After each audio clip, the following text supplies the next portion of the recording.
Dolphin fans. Football is mighty rough. Winning gets awful tough. We're rooting for the Dolphins.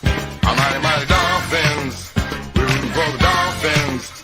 Our mighty, mighty Dolphins. What is up, Miami Dolphin fans, and welcome to another episode of the Same Old Dolphins Show, proudly part of the DolphinsTalk.com podcast network.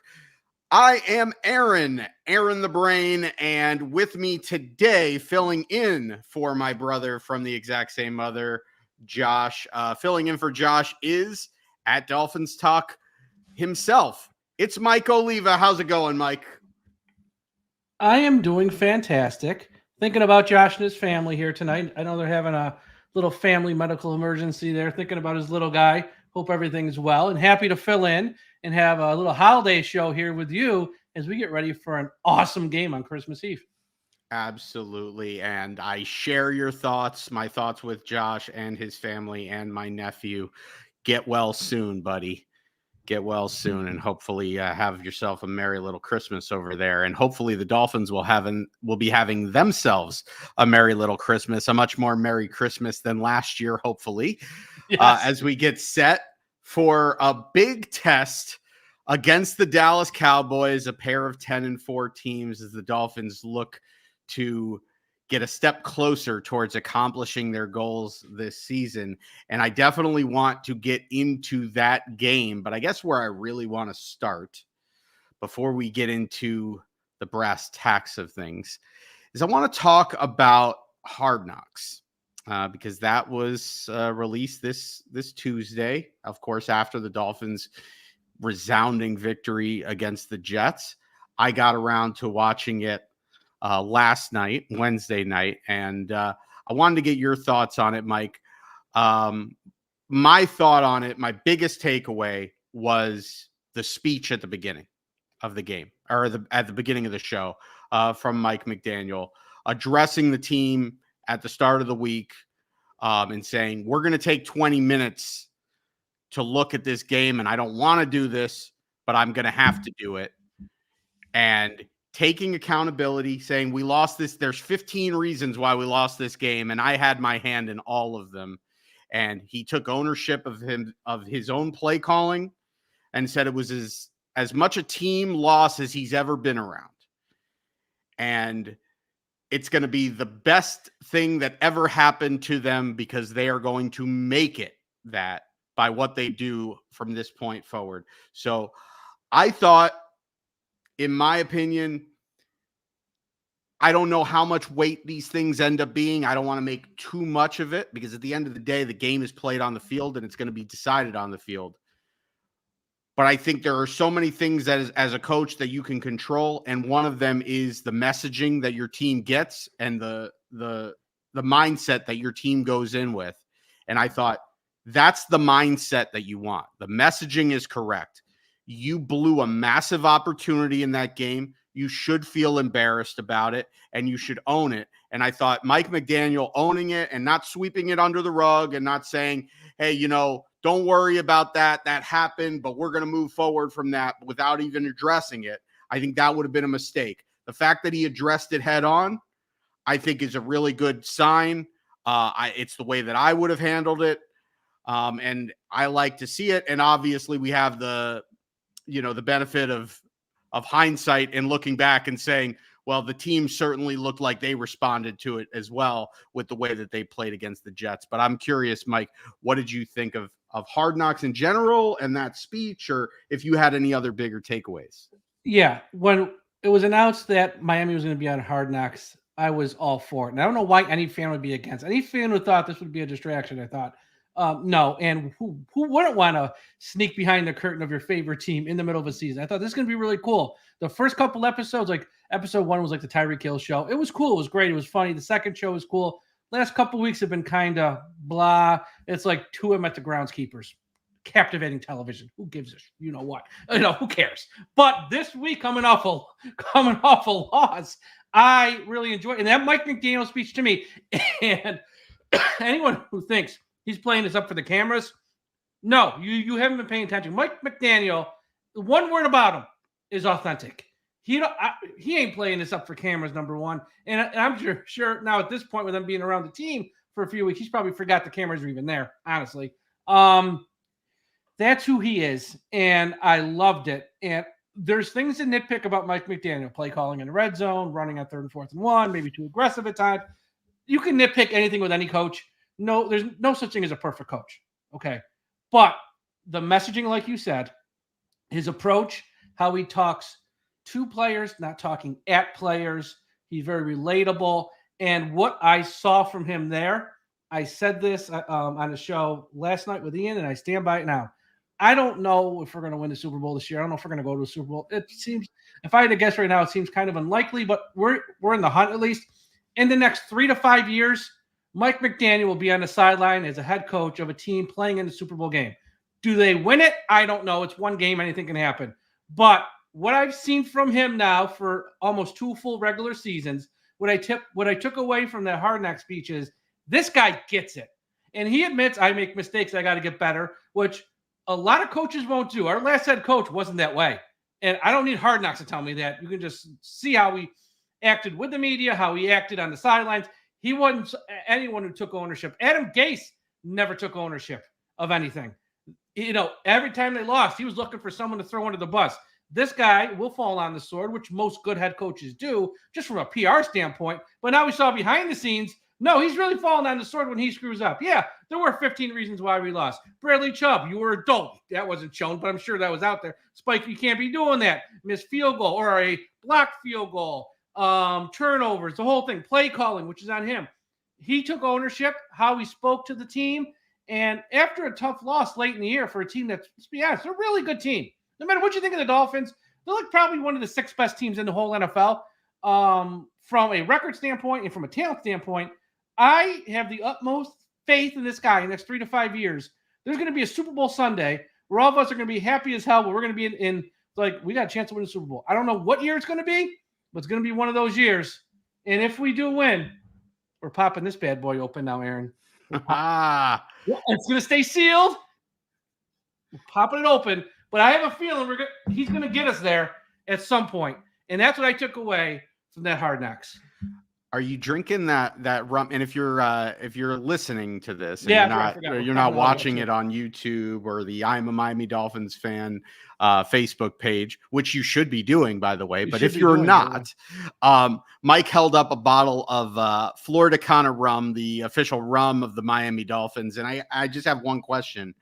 Are you drinking that rum straight, or are you making yourself a mixed drink, a cocktail? Well, here's the deal. I'm not a big rum guy per se, but if we win the Super Bowl, I'll drink anything straight that night. I'll tell you that right now. I will drink. If we win the Super Bowl, it's going to be champagne and rum in my house going. I'll tell you that right now.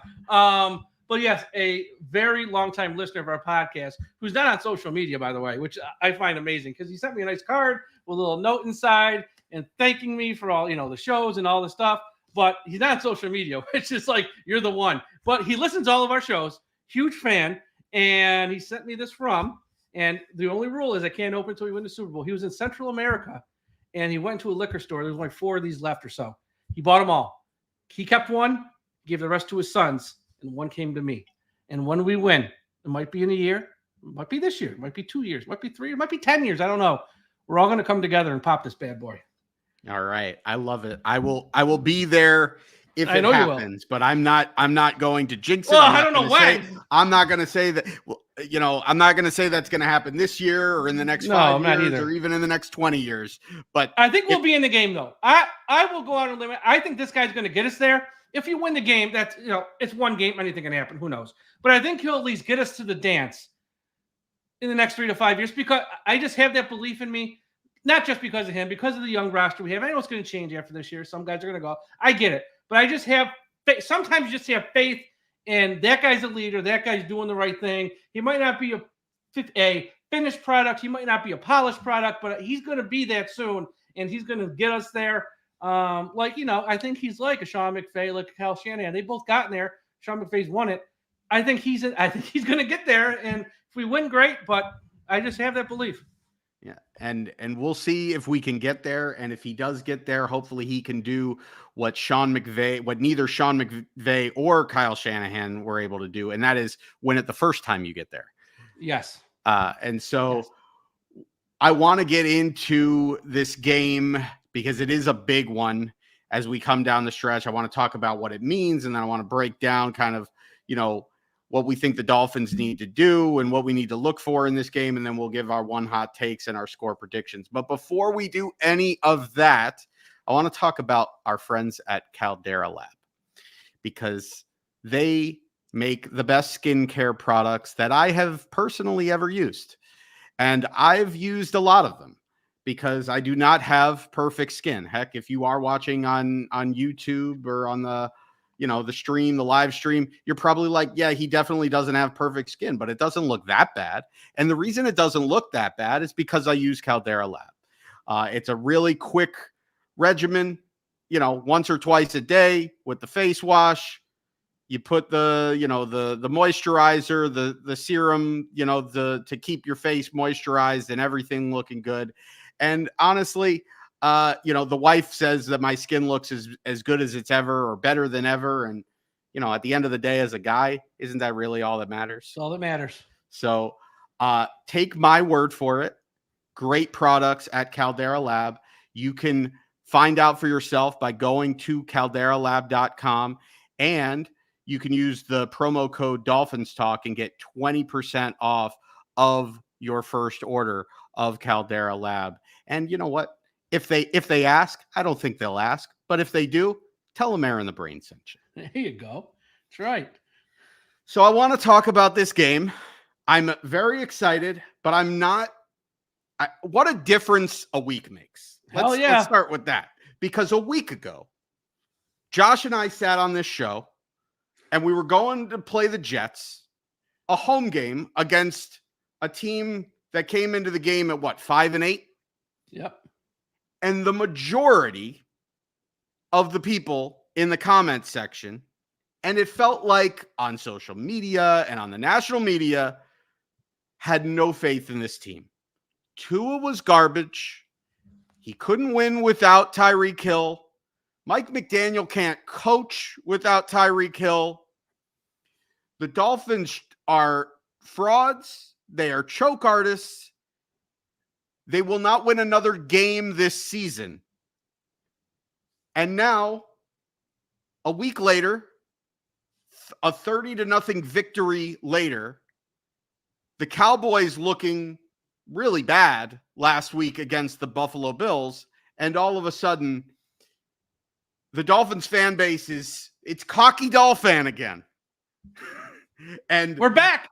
They're back, and I'm not like, I want to be cocky Dolphins fan, but look, I'm not there at the yet. end of the day, I'm not going to go from not being cocky Dolphins fan to being cocky Dolphins fan because you beat the New York Jets. So at the end of the day, I know that was a really good performance, and a 30-0 win is a 30-0 win, and it was a great performance from this team, especially with all of the negativity that was surrounding them all week and all of the injuries. For them to put that kind of performance up was a statement, but it was still against the Jets, and you can't have it without that. You can't have you can't take. I feel really good about that win and give them all of this praise and laud them so hard, and then just leave out the fact that it was against the New York Jets. You gotta contextualize it. But now it doesn't matter, because now every single game the rest of the way is going to be against a very good football team, whether it's in the regular season or whether it's in the postseason. And this week it starts with the 10-4 Dallas Cowboys. And as we enter this stretch, you're home against Dallas, you're at Baltimore, and then you finish the season at home against Buffalo. In my eyes, look, everybody wants them to win out. If you win out, you control your own destiny. You're the number one seed. Obviously, that would be awesome. But you really want to win at least 2 out of these 3, realistically.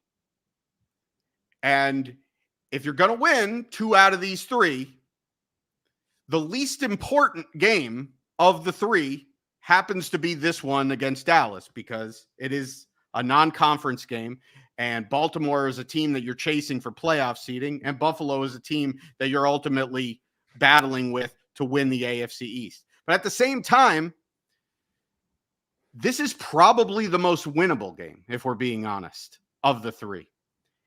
And because of that, and because of the way Dallas looked last week, if you do lose this game,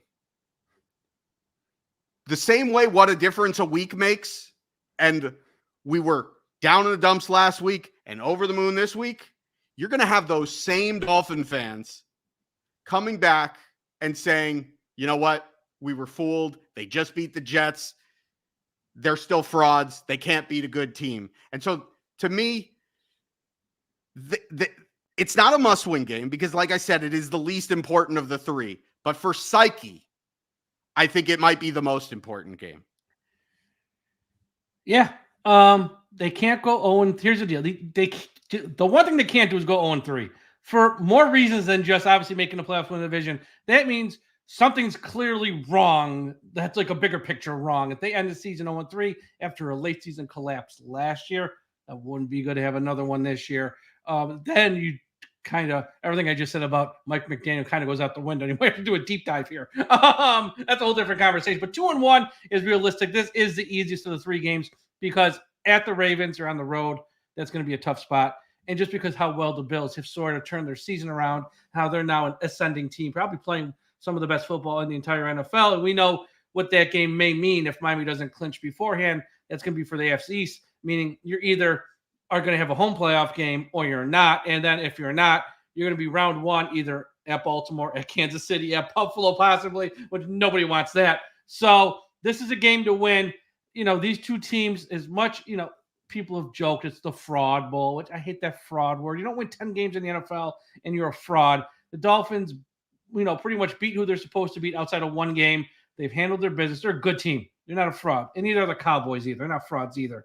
But they're two teams that are very similar in that, you know, the Cowboys did get a signature win a couple weeks ago versus the Eagles. Miami's still waiting for that signature win.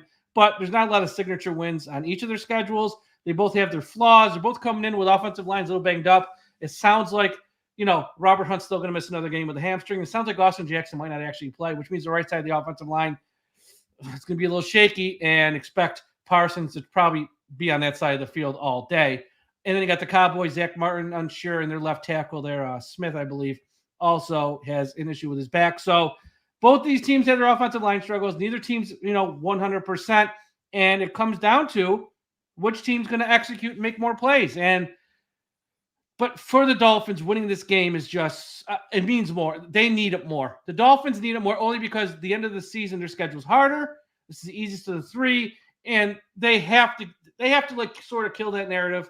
And I know it's just one game, one win. Some people are still going to, they're still frauds. There's only the Cowboys. You're going to get some of that, but beat at least one good team and get that behind you so that you can just focus on, you know, the last two regular season games and everything they sort of mean, and then hopefully a playoff run here. So, yeah, this is a big game for both teams. But for Miami, I think it means more. And just how they've spoken to the media this week. Mike McDaniel, when he said, guys, with all due respect to the media, I told my team and tell you to go F off if you bring up something they don't want to talk about. And then what Tua did on Wednesday, the whole, you know, I don't care what you guys say, but I keep receipts, the whole thing. It's like they hear it.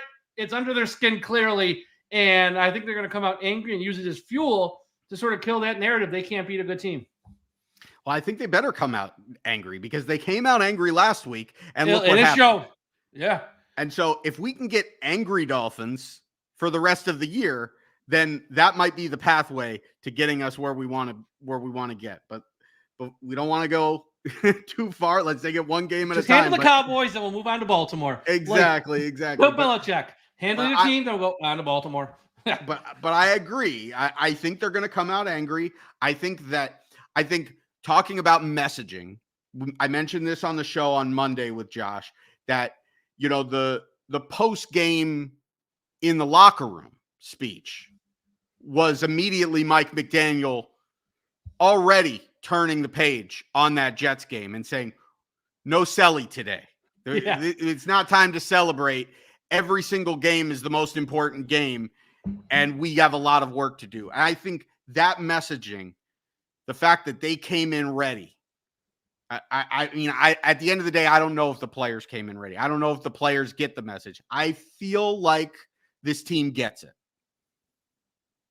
And we'll only know we'll play the results. And honestly, the results we may never really know the answer, but we'll play the results. I agree too. And I also think they got good veteran leadership on this team. I think I've always said for years, the problem with the Dolphins was it was like a kindergarten class. They had no veterans. They had no real leadership. It was always youth, especially with Gase. It was that way with Flores. This team, you need a healthy mix of veterans and youth. They got the youth with the Jalen Phillips and a Waddle, and even Tua to some extent. Austin Jackson still for pretty. They got the youth. They didn't have veterans, or they didn't have good veterans. Like when Jesse Davis is your best veteran, who's going to listen to him? No offense, but you got guys like Ramsey and Howard and Chubb. You got good veterans, Armstead, good veterans who can lead not just with their words, but with their actions on the field. It's the healthy mix that every winning team needs. You can't win with just old guys. Can't win with just young guys. You need a healthy mix. They got the healthy mix. I think that helps too. Yeah, absolutely. I agree with that. And let's not leave out Tyreek Hill and even a guy like Raheem Mostert, who's been tremendous this year. Outstanding. And, it has been really the steadying force in that backfield. So, yeah, I agree. I echo that sentiment. They've got the youth. They also have the veteran leadership, and that makes it easier for the coach's message to get through, because the veterans will convey that message to the young guys. And it's not like the coach needs to, because it means more coming from players, and it means more coming from your best players. So like you said, so it's not coming from Jesse Davis and everybody's like, yeah, why are you telling me what to do, Jesse Davis? How about Wes Welker on Hard Knocks pointing out things Bill Belichick used to say? Wes Welker dropping those in meetings too. I kind of like that. Dropping the Bill Belichick. Bill Belichick told us the real football starts in November. Belichick said. I think it lands a little different and it carries more weight when after you just lost to the only Bill Belichick disciple that's had any success in Mike Vrabel. Exactly. Yep. So let's get into the game a little bit. We'll start with the Dolphins offense. You mentioned the injuries. You said it looks like Rob Hunt may not play, probably not playing. And then you said Austin Jackson. What's the latest on the injuries? Let's start there. Here's the latest, and let me get my notes here. Okay, here's the latest. So Austin Jackson, Mike McDaniel said on Monday that he had to leave the game because he left in the first half of the game against the Jets. It's a quadriceps and it's an oblique injury. The oblique injury is what Jalen Phillips had at the start of the year that caused him to miss a few games. Mike McDaniel said it's not as serious as what Jalen Phillips had.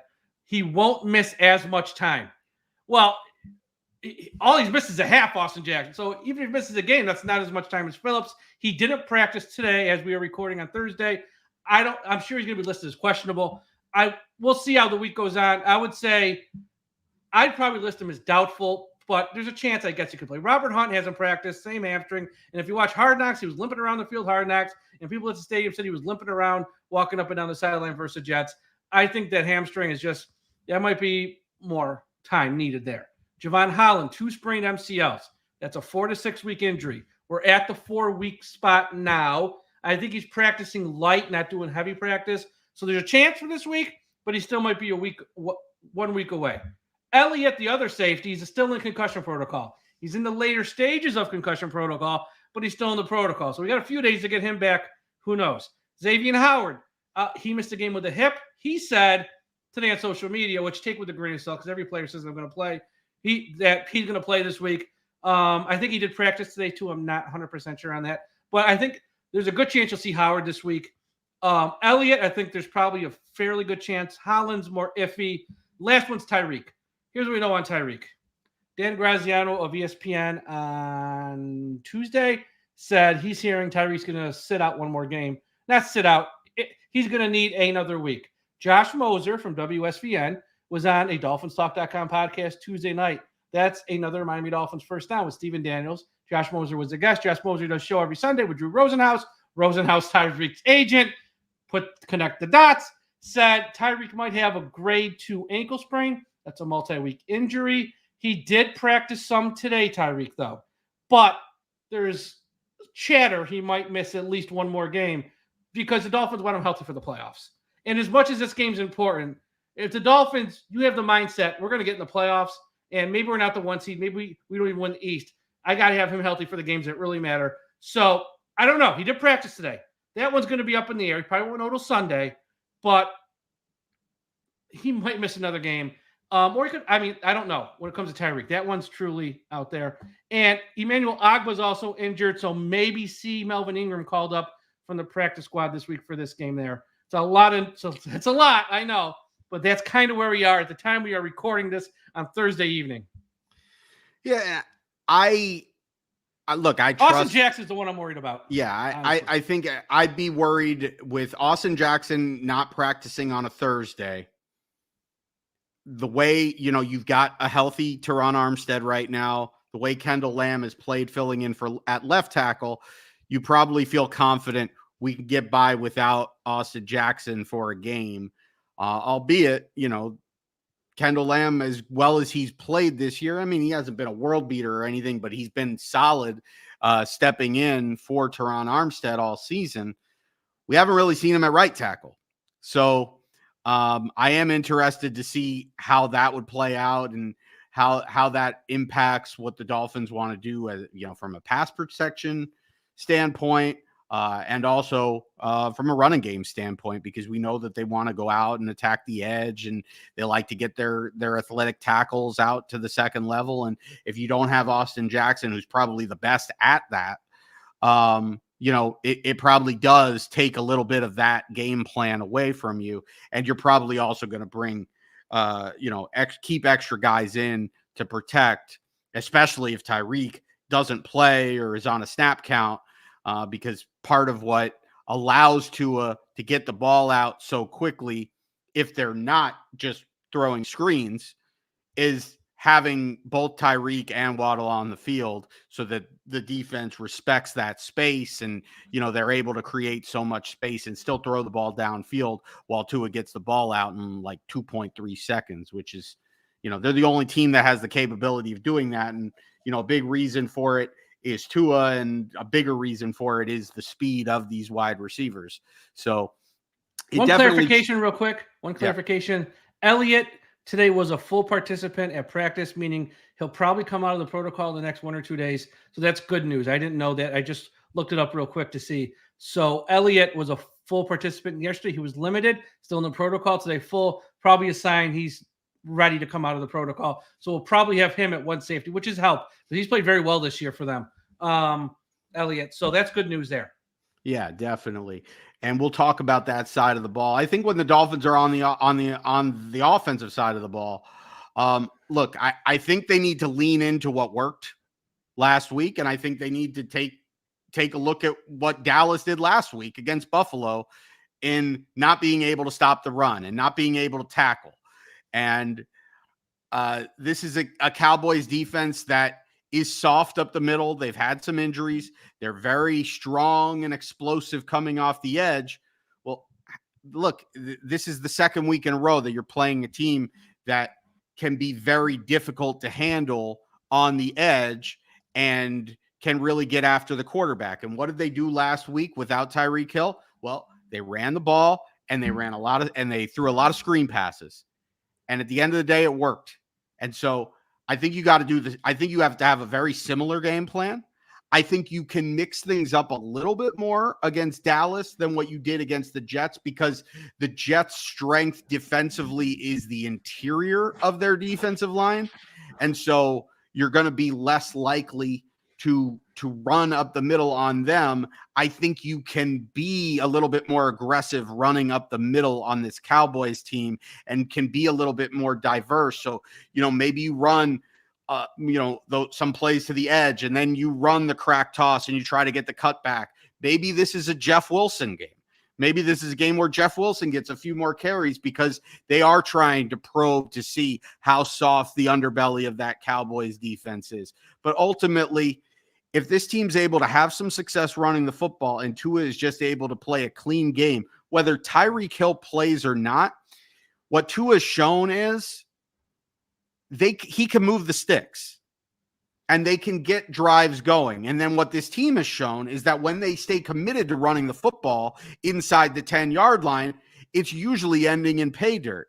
So, they might not have as many big plays with Tyreek not going if he doesn't go. And I hope he goes. And I tend to think he's going to go because I just think Tyreek wants it. I think Tyreek wanted to go last week, but decided I could use the extra week off to heal, and we should be able to beat the Jets without me. But now we're into this stretch of the season where every game is huge and every game is a big game.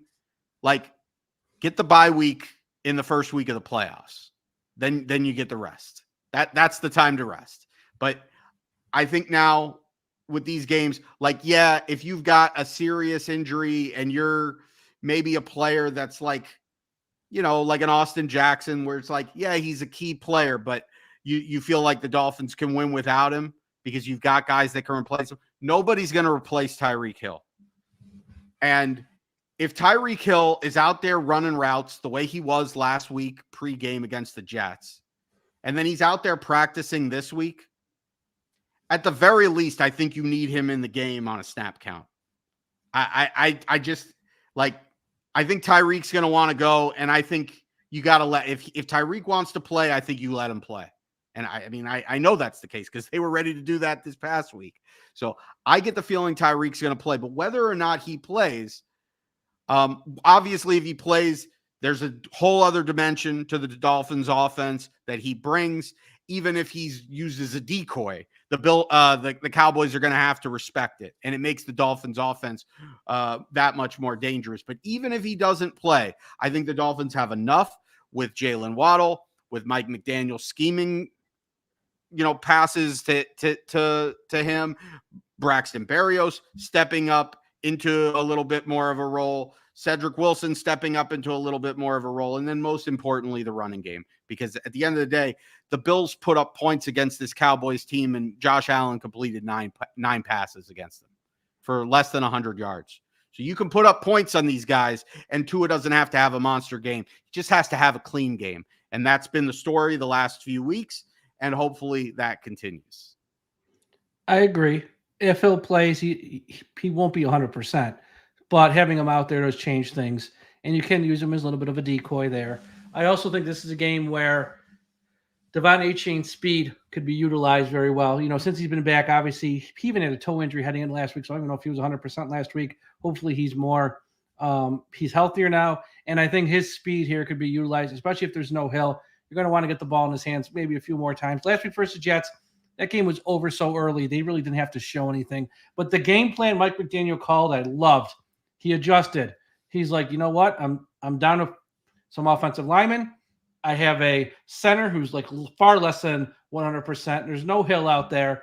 Short passes, get the ball out quick. And then when it was ready for the shot, as we saw in Hard Knocks, he called his shot with Waddle, took the one deep pass, but it was mainly run the ball, short stuff, own the clock. The Jets aren't doing nothing. I don't have to show a lot. I don't have to take a lot of risks, and it worked. And this week versus the Cowboys, you might have to take a couple more risks because the Cowboys are going to put up some points in offense. They're not going to get shut out. They're going to be more of a threat to make this a game. But I think if I am Tua, if I am Mike McDaniel, I want a similar type of game plan. Quick passes, get it out. Be selective with the shots you take down the field. And Mostert had a very good day last week. And not just because he scored twice, because the yardage didn't mean nothing, but they were tough yards. They stuck with the run. They stuck with the run in the red zone. It just, not everything's flashy numbers. It's just being smart. And it was a perfectly called game last week. Those 30 points, and considering one drive started on the 1 yard line after a turnover, was just how he needed to call a game. And if they're going to be shorthanded again, I would call the same game plan. And if you fall behind, then adjust. And then you got to be more aggressive. Then you got to take more shots. I get it. But until you're behind at that point, this team is good enough to grind out wins. And that's essentially the game plan he called, was a grind out win last week. And I would just do the same thing again. It worked. Yeah. And the way that you grind out wins, you do it more so with the defense than you do with the offense. And that's where it's on the defense to set the tone.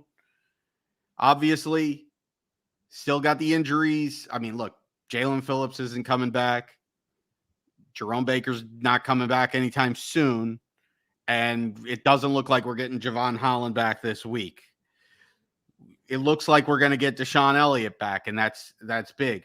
There's still enough guys on this defense to control this game and set the tone. And the reason is because the strength of this defense is in two places. It's in the defensive line, and it's with those two cornerbacks in Jalen Ramsey and Xavier Howard. And I do think we're going to see Xavier Howard this week. I think Xavier Howard probably could have gone last week. And they said, well, look, if we have Jalen Ramsey shadow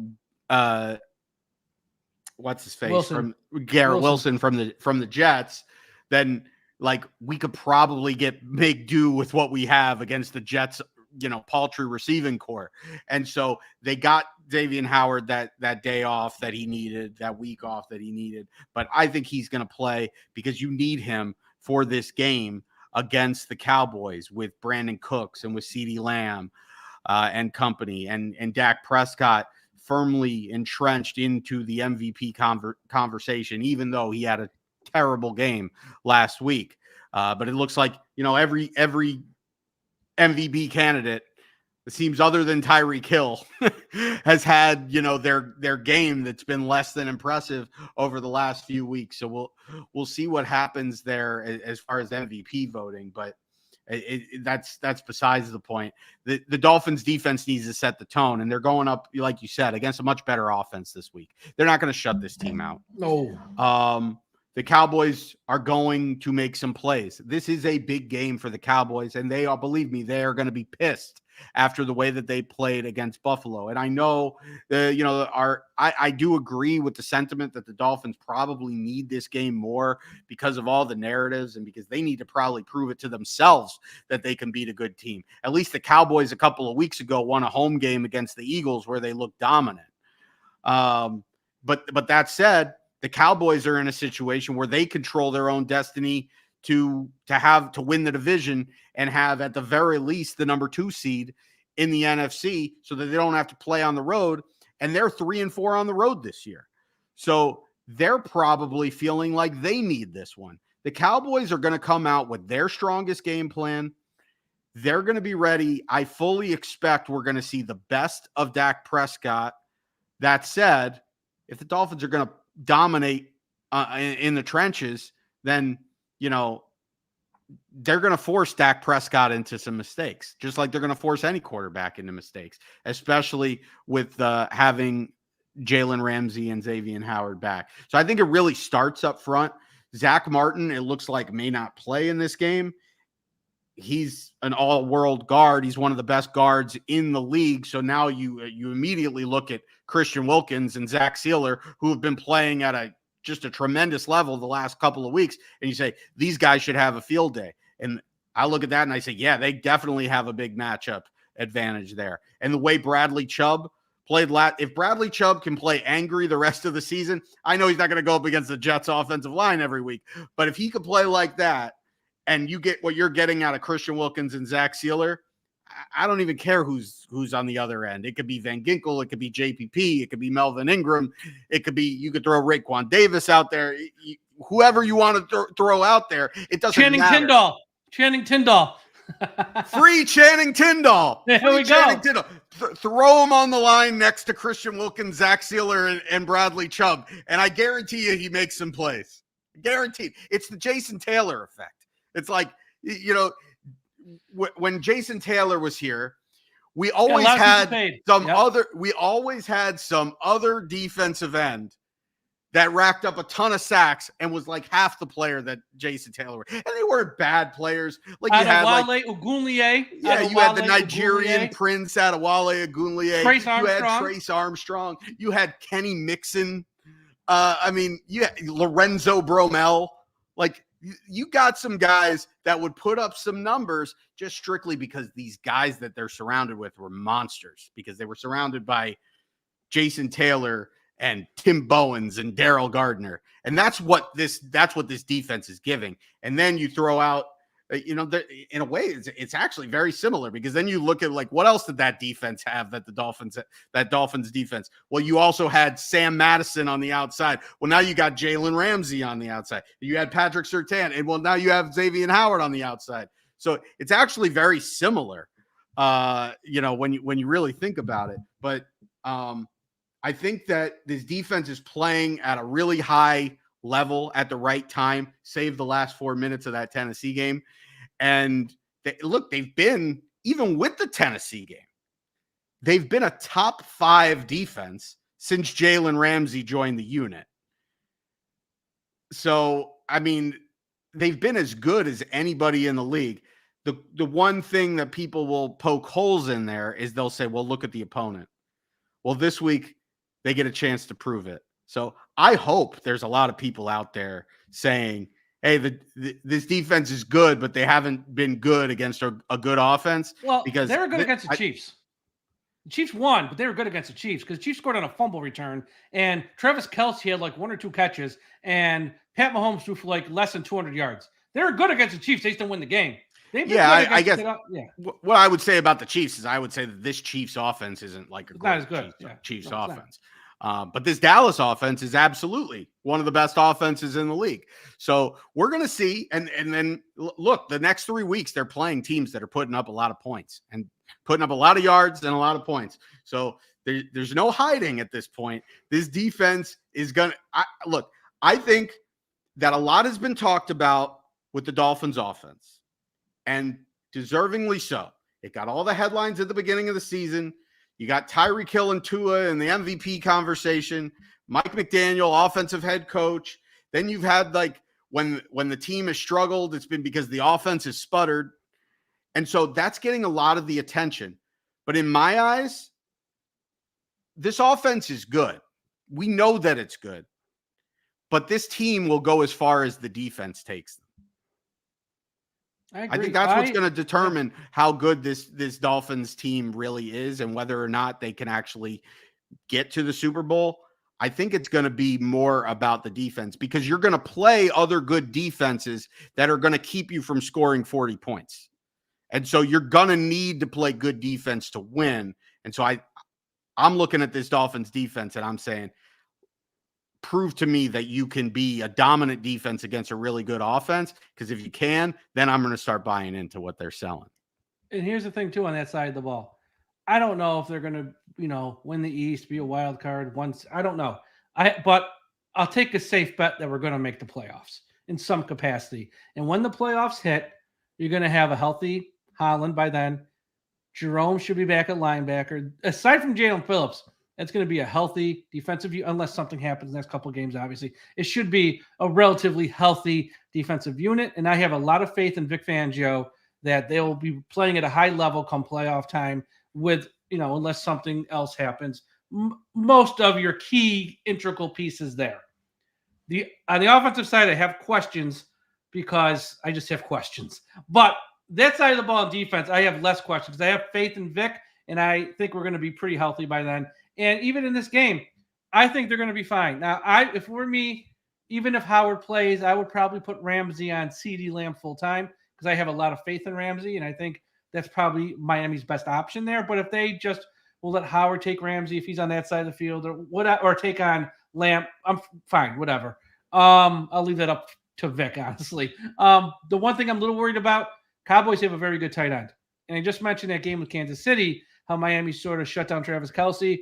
This guy's probably the next best tight end we're going to play all season. This kid's the real deal, Ferguson. So what's the game plan at tight end, especially if Holland's not out there? That changes that. I hope they got something, because he's a guy who could hurt Miami in the middle of the field a little bit. The Dallas wide receivers outside of Lamb, they're good. They're not great. They're good, though. They'll present their challenges, but it's really a Ferguson kid that kind of scares me a little bit. And talking about the Cowboys defense, Aaron, the Cowboys have Noah Igbenogany on their roster, and I don't know how much he plays. He doesn't. But he doesn't. I know. But if they put him on the field, I don't care what the play call is. I don't care what was sent in.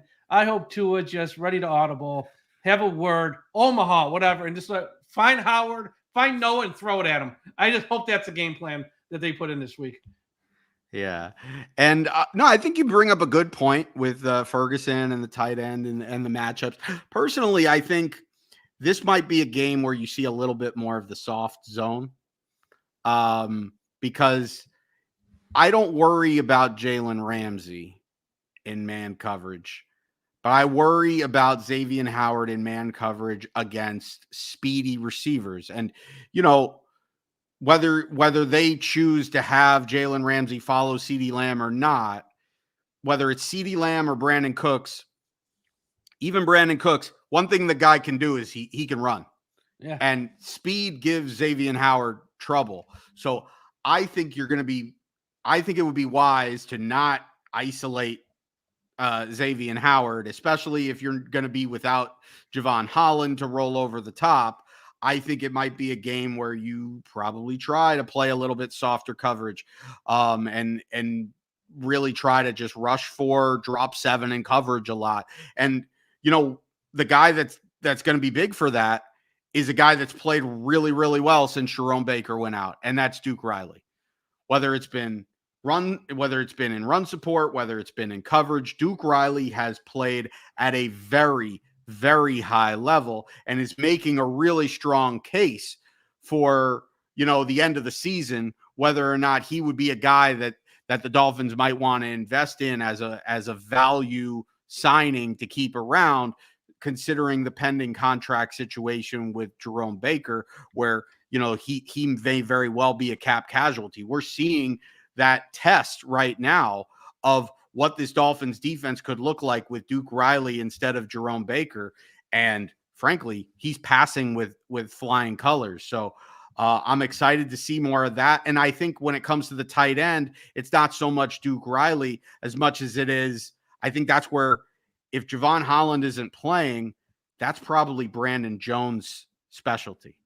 Because I think what you probably see more of is you probably keep Deshaun Elliott back, and maybe you even play Elijah Campbell back in more of the 2 safety look, or you start with Brandon Jones and Deshaun Elliott in, you play that soft coverage, basically like a cover 3, where you drop Ramsey and Howard back, and then Deshaun Elliott has center field, and then you drop Brandon Jones in to keep an eye on that tight end. I think it's going to be an interesting chess match. Obviously, if you had Javon Holland, and you'd have a lot more flexibility with the things that you can do, and you'd feel a lot more comfortable back there against this Dallas passing attack. But I still think, even with all like the chess match of all the coverage, if the Dolphins win up front, which I expect them to do, then that's going to shrink the field for the Cowboys offense, and it's going to make them easier to defend. So in all of the, everything that happened with, shuffling around the schedule, Josh not hosting the show, with his little one, getting tended to, we never put out the Twitter, the X, the post, the tweet, whatever, for the fans out there to give us their hashtag one hot take for this game on Sunday. But if you are watching live in the stream, hit us up in the chat. Tell us, what is your hashtag one hot take for this game? While you're typing that in, Mike, I want you to give us your hashtag one hot take for this Dolphins game. Here's my hashtag one hot take. I think the Dolphins defense, as we're just talking about, is going to have a very good day. And I think in particular, Ramsey's having an outstanding year. Teams aren't even really testing him. And when they do, those wide receivers are blanket coverages. And I think Prescott's going to test him this week a little bit.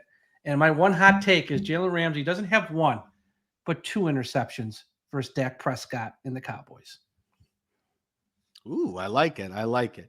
Not a ton in the comments section here. Like I said, we didn't really put the call out until last second.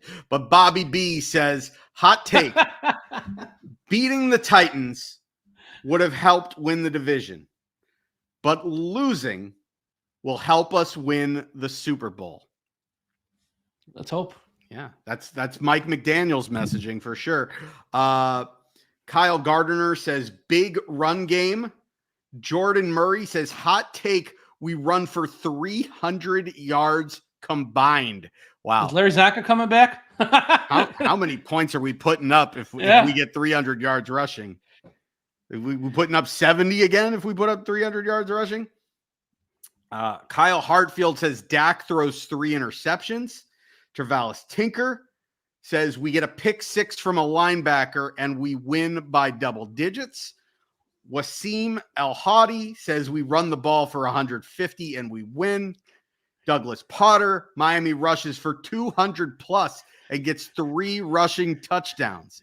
I think a lot of people watched Bills Cowboys last week and think we're going to run over the Cowboys like the Bills did. It's going to run up and down the field. Well, I like Wasim El-Hadi's take because he was like, I want to go hot, but I don't want to go scorching. Go crazy. So I will say we'll win and we'll run for 150. We're not going to win by double digits. We're not going to run for 200, but we're going to run for $150 and we're going to win. I like it. I tend to agree. I think that we'll have a strong running game. But my hot take for this one is Christian Wilkins and Zach Sealer combine for 4 sacks in this game. Ooh, that they wreak havoc on the Cowboys' backup guard, their backup interior offensive line, that the Dolphins' defensive line dominates this game.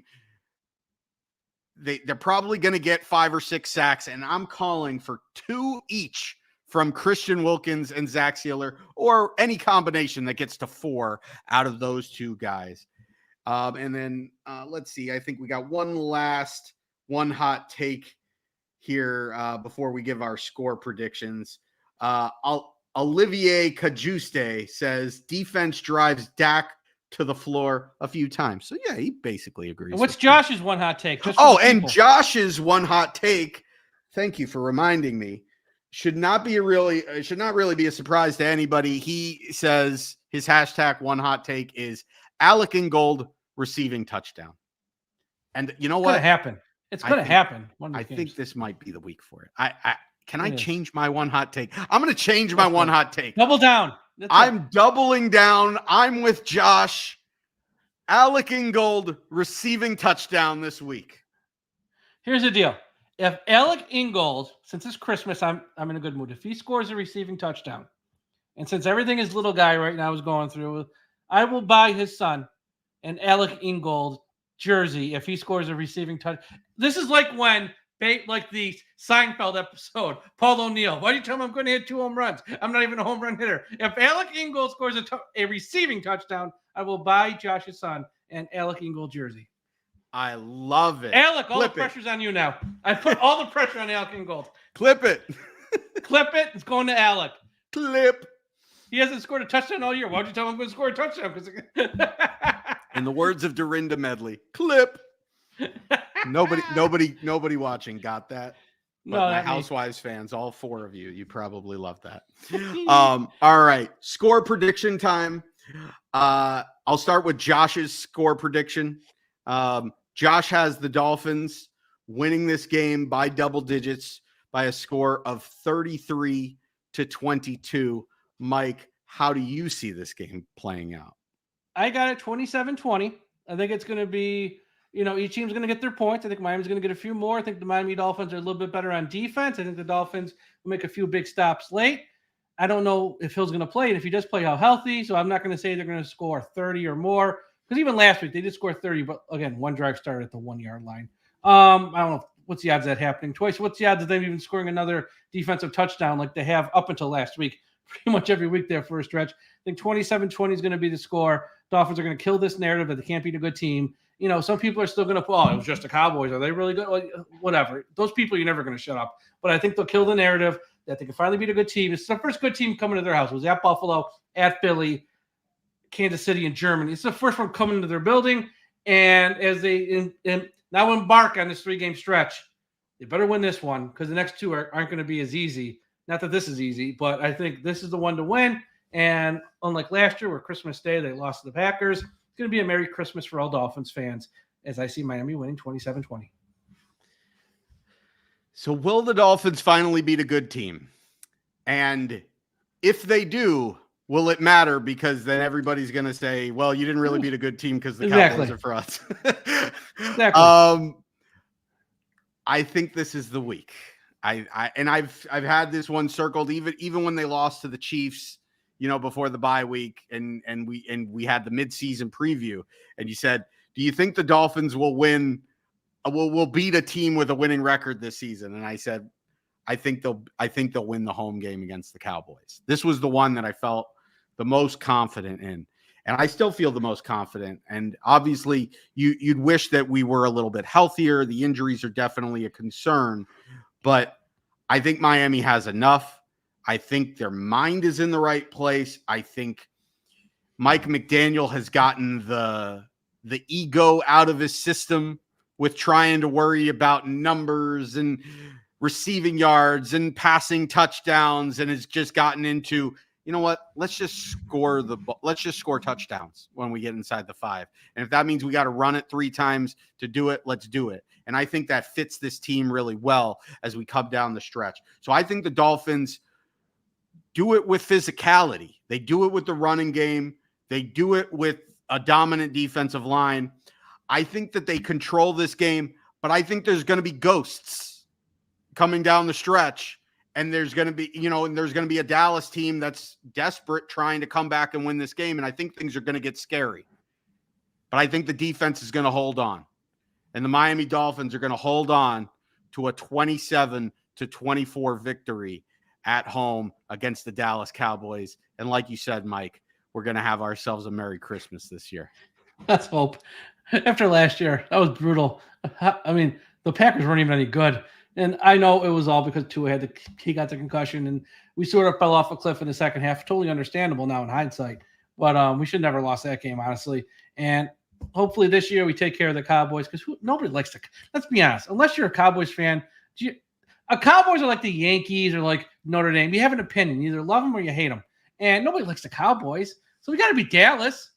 Come on, it's Dallas. Screw them. Let's beat Dallas, even if we have to get a fluky play like the Leon Lett play. Since that play, we are 1-6 against them all time. Yeah, I think the only other time that we've beaten them since then was that the Jay Fiedler, the Jay Fiedler career game on Thanksgiving, where Jay Fiedler was lighting them up to Chris Chambers. 2003. That's the only win we've had versus them since that Leon Lett game. Unbelievable. Yeah.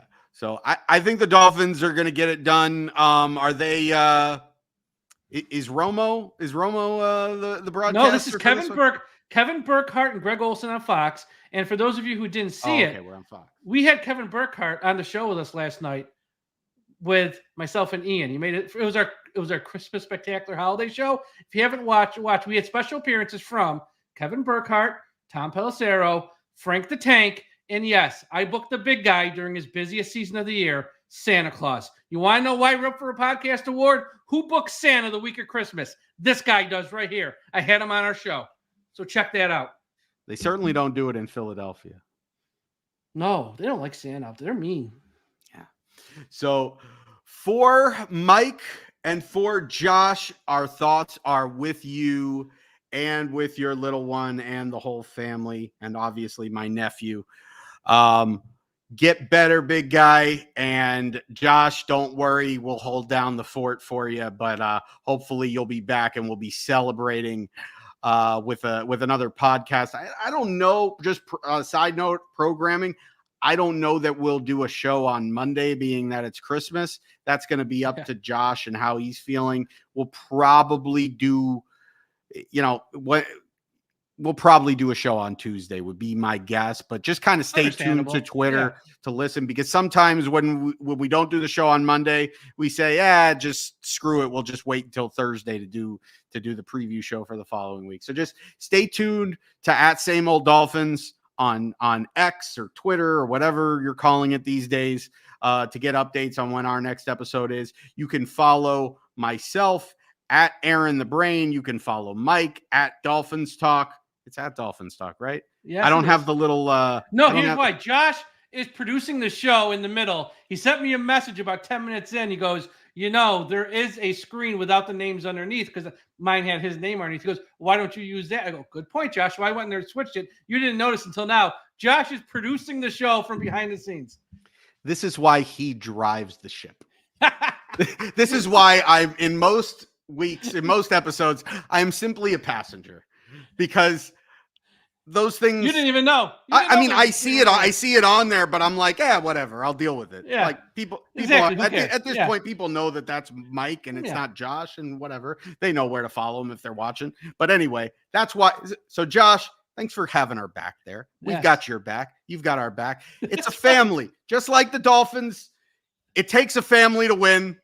It takes a family. Stronger together. It takes a family to win podcast, your best team NFL podcast or best team sports podcast. So go vote for Mike. Tell the people where they can vote for the Dolphins Talk Daily podcast. So I put the link up in this chat because we had somebody ask earlier in the chat.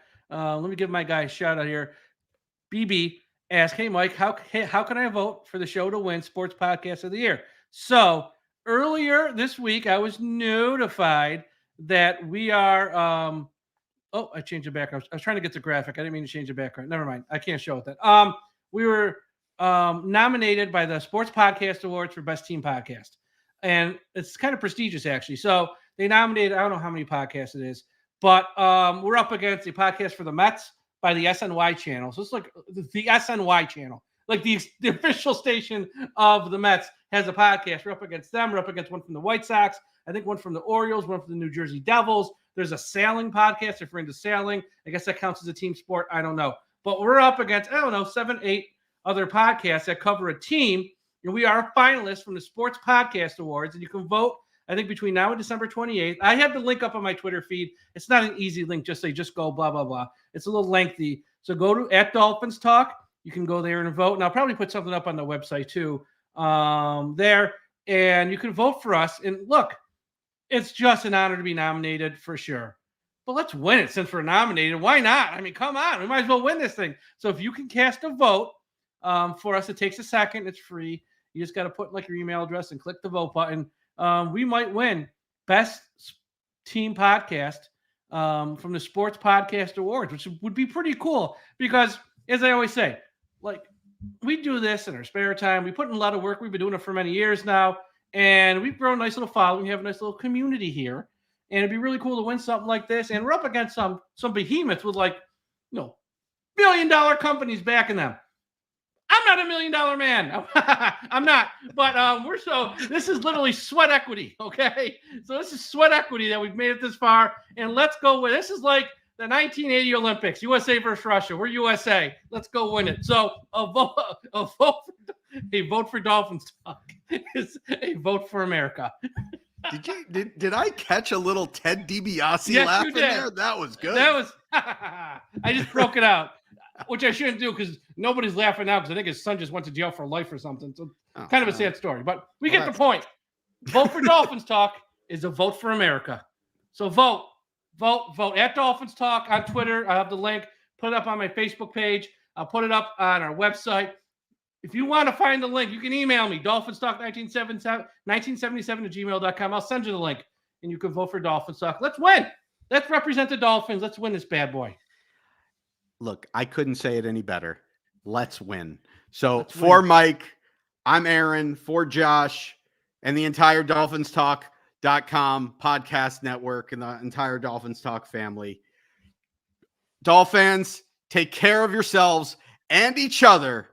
And as always, go Dolphins!